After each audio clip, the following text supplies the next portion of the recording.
o projeto foi grande. Quando nós tratamos da arca, vamos pensar em alguns aspectos estruturais que são importantes para a gente ver o cuidado que Noé teve.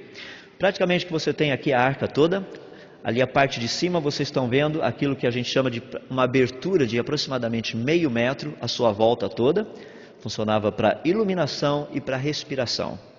A arca foi dividida praticamente em pisos, 3 pisos. Deus mandou colocar um superior, um no meio e um inferior. Algo que é muito interessante quando nós estudamos os detalhes que a Bíblia nos dá, e quando você olha esse negócio, dentro dos pisos haviam compartimentos onde você colocaria os animais. Mas também há um detalhe muito interessante que vai ser importante para a gente agora, para aquilo que eu falarei para vocês hoje à noite, que está relacionado com os 2 pisos inferiores. A Bíblia nos diz que as águas do dilúvio prevaleceram 15 côvados acima das montanhas mais altas. O que significa isso?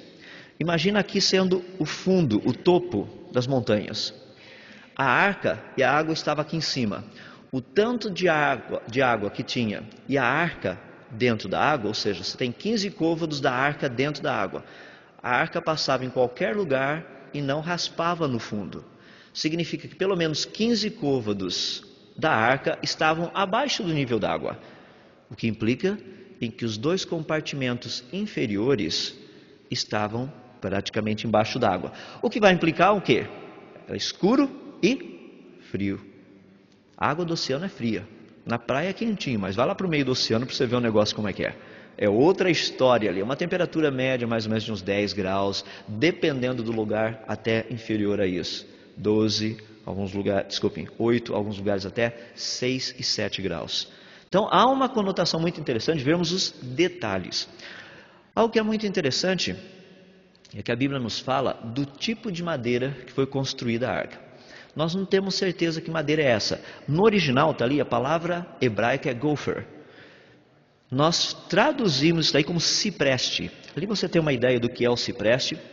O cipreste é um tipo de madeira extremamente resistente à água. Para vocês terem uma ideia, nos idos de 1800, 1900, todo esse negócio aí do século passado e retrasado, principalmente nos Estados Unidos e Europa, com aquelas locomotivas a vapor, todo esse negócio, o pessoal eles construíam muitas caixas d'água usando cipreste.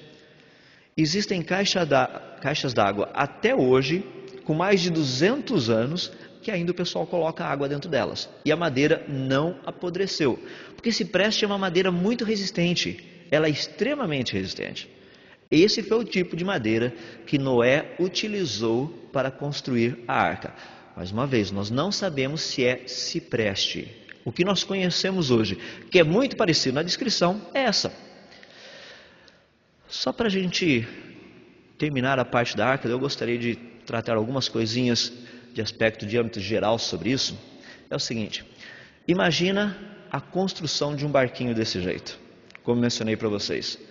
Um barco de aproximadamente 41 mil metros cúbicos. O que equivale a isso? Se você pegar um barco com esse tamanho, o volume interno desse negócio seria equivalente a você ter um prédio de 67 andares com apartamentos de 200 metros quadrados. Dá para imaginar o que não dá para fazer dentro desse negócio?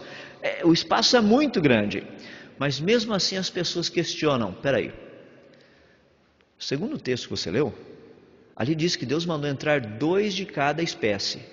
No mundo hoje são mais de 1.300.000 espécies, sem contar os fósseis, os dinossauros e companhia limitada.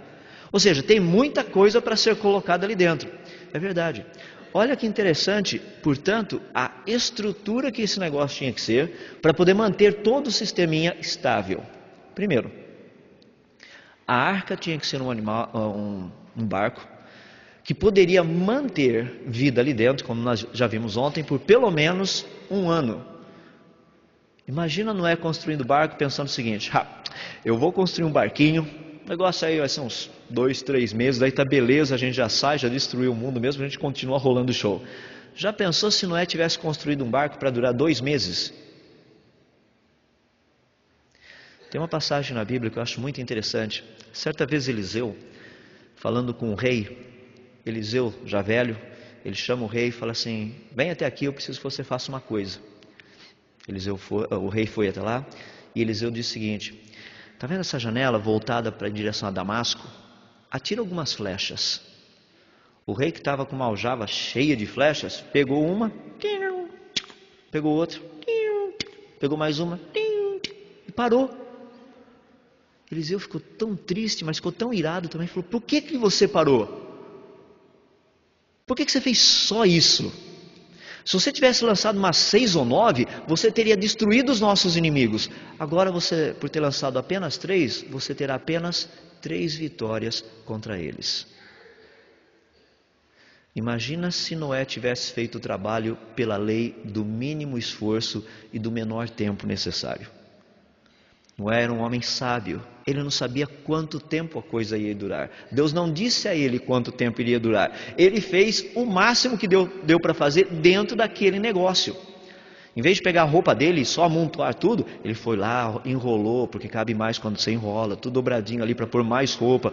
Negócio de comida, compactou, deixou secar, fez tudo assim, tipo dry, aquele negócio seco, né? Ou seja, uva passa, coisa assim. Foi empacotando e arrumando a coisa. Fez as últimas compras lá no supermercado para ter certeza que está tudo direitinho, tudo arrumadinho. Ele era um homem que planejava e planejava muito bem. Nós temos dificuldade quando nós tratamos na obra de Deus fazermos a mesma coisa.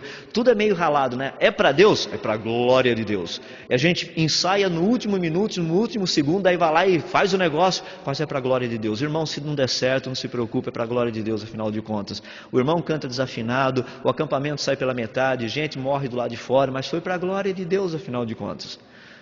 Deus é glorificado é pelas coisas boas, é pela perfeição, não pela imperfeição, não por essas coisas. Noé foi um homem extremamente cauteloso quanto a isso. Quando ele criou e desenvolveu essa arca, ele pensou até mesmo nos menores detalhes. Deixa eu fazer uma pergunta para você. Como que você tem trabalhado com os projetos de Deus na sua vida? Deixa eu dar um exemplo básico. Vamos falar das suas notas lá na escola. Isso é um projeto de Deus na sua vida. Como é que está indo o projeto? Passei de ano. Não é passar de ano. É fazer o projeto para o louvor da glória de Deus. É o que eu tenho dito para as pessoas. A gente tem uma vontade tão grande de evangelizar os nossos professores. Daí você chega lá para o seu professor e fala: professor, olha, o Jesus que eu conheço é 10. Teu professor fala: mas a tua nota é 5. Ou seja, se Jesus é 10 e o teu padrão de 10 é 5, então Jesus só vale 5. Há uma necessidade de termos um padrão como esse que Noé tinha. Noé quis fazer e fazer o melhor. Quando ele pegou esse projeto da arca para fazer, ele pegou para fazer uma arca. Ele não pegou para fazer um barquinho, ele fez um barco. E o barco foi tão bom que praticamente 4.000 anos depois a gente está procurando ainda pedaço do barco por aí. O barco está inteiro. Pelo que o relato dessas pessoas, imagina só. Pensa de uma forma bem prática agora, no contexto do que Noé precisou para construir esse barquinho. Deixa-me dar algumas partes básicas. Faça um cálculo bem simples, probleminha de física que eu gostaria de deixar para vocês. Peguem uma rolha, tá? Coloquem numa piscina, água perfeitamente estável, não tem onda, não tem nada, está paradinho. Daí você vai pegar essa rolha, você coloca na água, vai afundar essa rolha aproximadamente deixar 1/3 dela só fora, 2/3 dentro d'água. Quando você soltar a rolha, o que vai acontecer? A rolha vai ficar oscilando. Ótimo, calcule as equações agora dessa oscilação. Você falou: espera aí, isso daí não é minha área. Noé teve que calcular isso.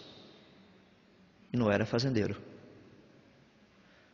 Eu chego para você e falo o seguinte: está vendo esse prédio aqui? Qual seria o esforço na junção das duas vigas ali em cima? Que força é essa que está acontecendo ali? Faça um cálculo de todo o sistema de momento torsor, de compressão das colunas. Você fala, mas isso aí não é minha área. Noé teve que fazer esses cálculos. O peso da madeira, já pensou? Noé começa a colocar madeira, a arca começa a empenar. Já pensou que legal? A arca, Noé dá uma olhadinha, a arca está toda meio assim, ó. Igual algumas paredes de casas que a gente vê por aí, né? Você dá uma olhadinha assim na parede e a parede parece assim que... Parece que foi uma cobra que fez. Porque o cara era fera, mas era uma cobra o cara que fez assim a parede, ficou tudo torto.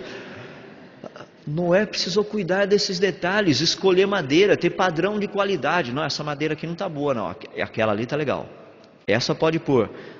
Senão ele não iria conseguir construir uma arca que durasse todo o tempo que durou. Noé precisou trabalhar com as coisas do dia a dia, aprender.